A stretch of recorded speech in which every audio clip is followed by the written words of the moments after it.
All right, Browns fans, Rufio here. Today we're going to be looking at the Browns' first drive of the preseason. We got to see some hurry-up offense. We got to see Baker Mayfield shredding some defenses, and we got to see the Browns putting up 6 points. It felt good to finally be back. Another thing that felt good to me, and this is the reason that I included the kickoff in this film, was that we were able to see the Browns overcome some adversity. We got this pretty good kickoff return here, but we had a flag on the play, backed the offense all the way down to the 11-yard line, I believe. And in previous seasons, previous teams, this would have felt like a bad sign, right? I mean, am I the only one that feels that way? Let me know in the comments how you feel about that. But, it finally feels like we have a guy quarterback, that we have an attitude with the team, with our head coach, with our players, that we're going to be able to overcome this kind of thing. And the fact that we're backed up here at the 11, you weren't saying, oh, same old Browns, here we go again. I fully believe that we're going to score anytime we get the ball. So, let me know if I'm alone in that. In any event, we saw, as I said, hurry-up offense this whole drive for the Browns. It's something I hope we continue to see throughout the season, and not just when we're trying to get this kind of 2-minute practice. We see teams like the New England Patriots doing this all the time. That no-huddle offense just puts so much pressure on the defense to react, respond quickly, that it's really hard to do some of these kind of complex things that NFL defenses like to do, whether that's personnel, whether that's kind of a play call, a complicated scheme setup. It's just really hard to get a lot of things sorted out when the offense is putting in those plays, play after play after play going quick. So this first play that we see here is going to be a mesh concept. This is a staple of Baker at Oklahoma. I guarantee he ran this at Texas Tech as well. Probably he ran this back at Lake Travis High School. Everyone runs this play, right? And it's a big air raid play. This is also a big spread offense play in general. The kind of Chip Kelly tree loves to run this play. You see the Eagles still running it a bunch. You also see, you'll see Ohio State. So if you're an Ohio State fan, Ryan Day is going to run this play left and right because he's a Chip Kelly disciple, and he really picked it up from him. In any event, here we're going to get two inside receivers running shallow crosses. The idea here is if it's zone coverage, they're going to kind of run across the formation, just curl up and sit between two players in the zone. If we see man-to-man coverage as we do here, there's one guy that's kind of chosen to run underneath. The other guy's chosen to run over the top. In this case, Higgins in this slot down here is going to run the underneath, and Chubb on the over-the-top route is going to pick for him. So you typically, as we run this forward, we're going to see in man-to-man coverage that defender is running just over the top of that receiver in man-to-man. And so Chubb's job here is just to kind of get in his way, set a pick for him. I guess we need to call it a rub before on offense, but it's essentially a pick. Behind that, we're going to see Njoku here running kind of a curl, kind of a sit over the top of that mesh. So Njoku's just going to head behind this play and kind of look for open grass to sit in, and that creates kind of a high-low stretch. So if all these zone defenders come up and get sucked up to cover this mesh, you hit Njoku behind him.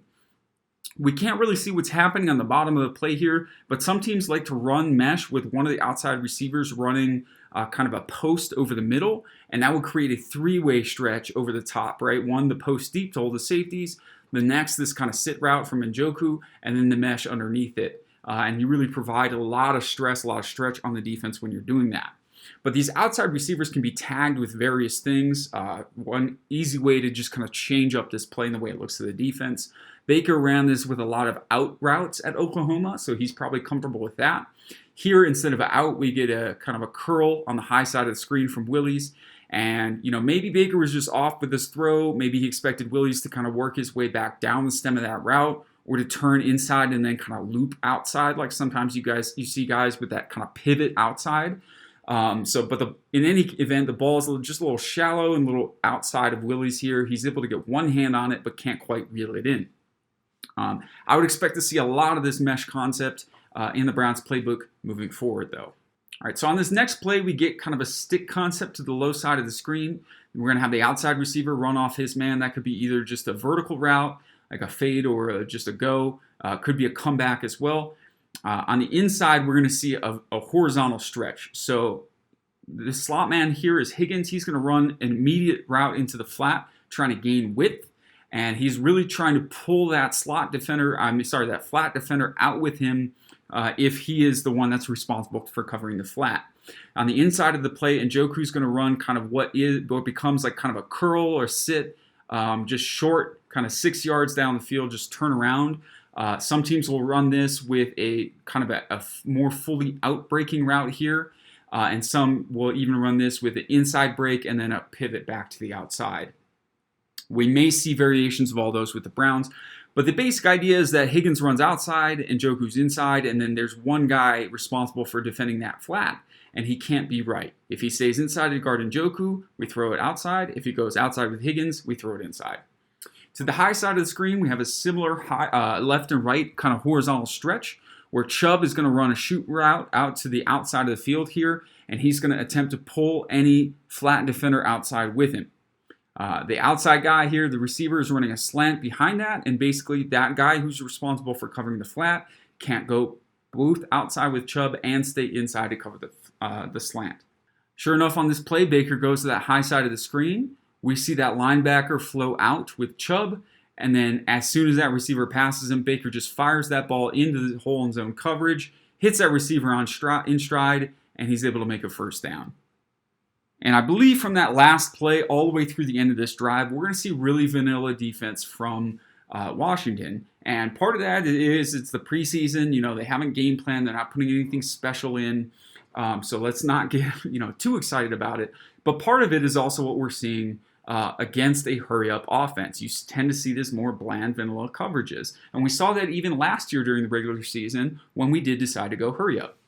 So Washington is either going to be in a cover 4 defense with the corners off, playing a deep quarter of the field, safeties playing deep quarter of the field on the inside, and then 3 underneath zone defenders, or we're going to see a cover 3, and that's deep third outside in soft zone coverage, and then one of the safeties is going to come up into the box to become a part of the 4 underneath zone defenders, with the remaining safety rotating to the middle of the field to become the deep middle of the field defender.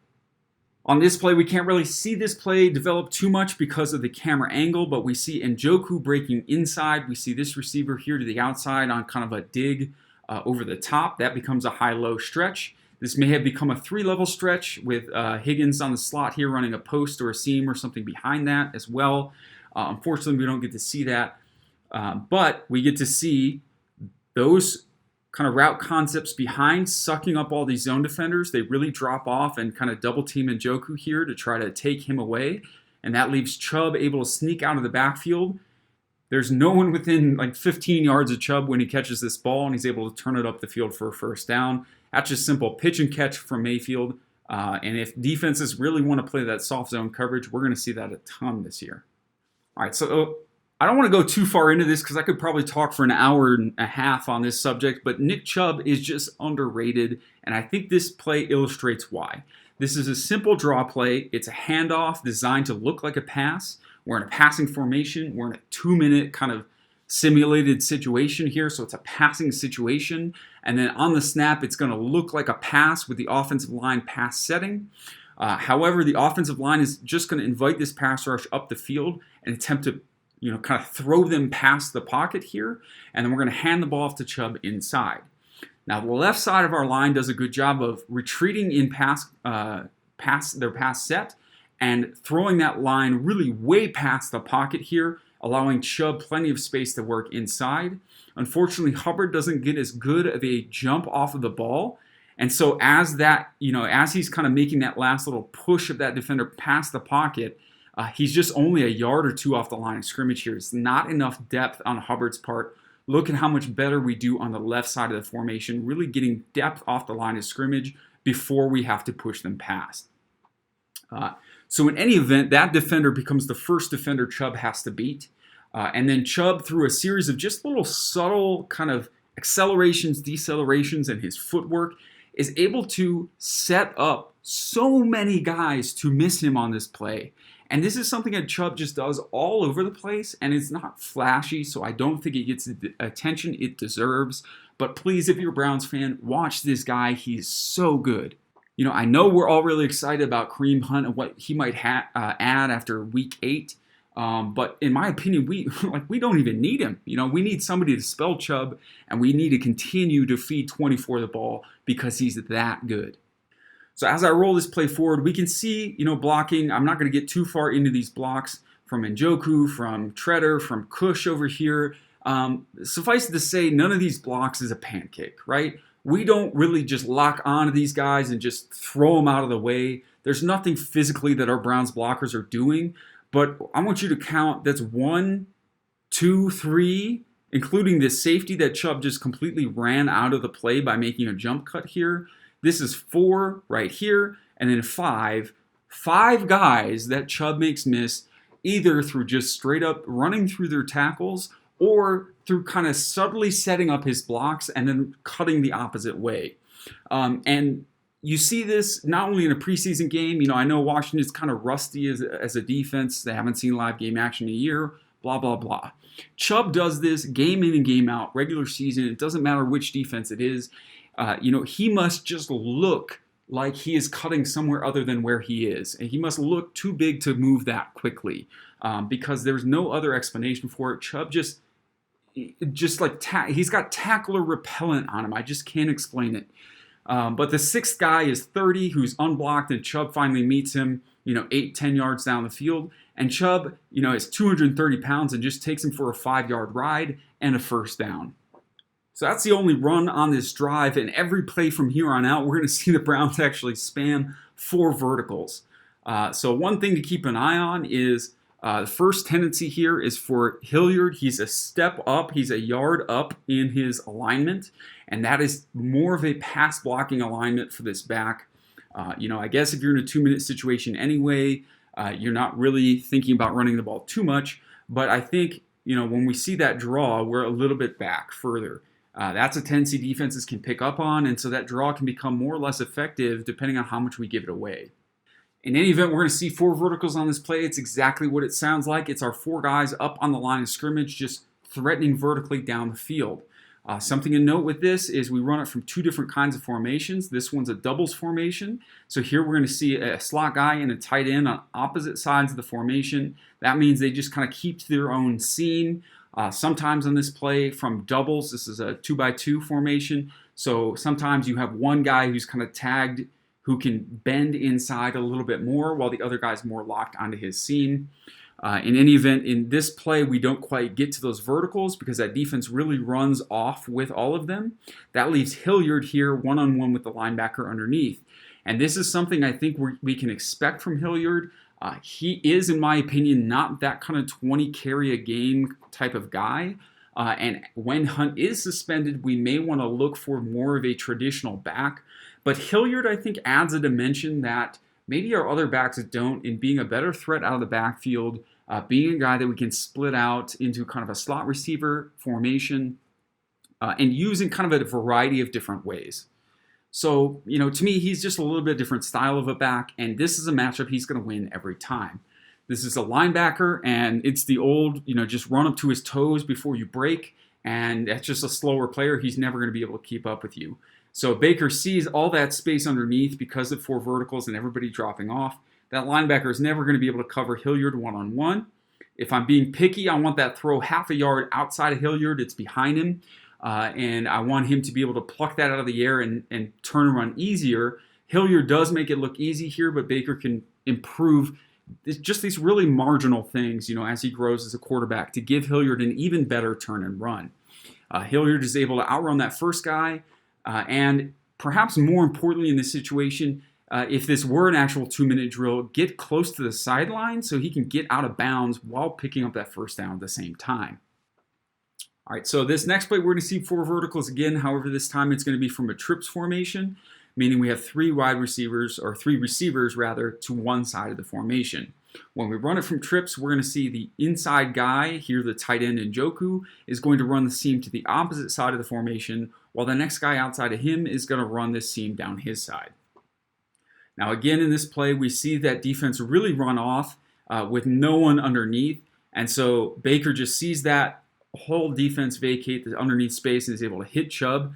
I'm sorry, Hilliard again, who's able to turn up the field and get another first down. And if defenses play that soft against the Browns this year, it's just going to be easy pickings, right? Baker's going to see that. He's going to make a quick decision, dump that ball off, and we're just going to get yardage. So I think it's really exciting, especially when we have the playmakers that we have at the skill positions, that if Baker does make those little dump offs, some of these guys that we have on the team can turn that into a big gain.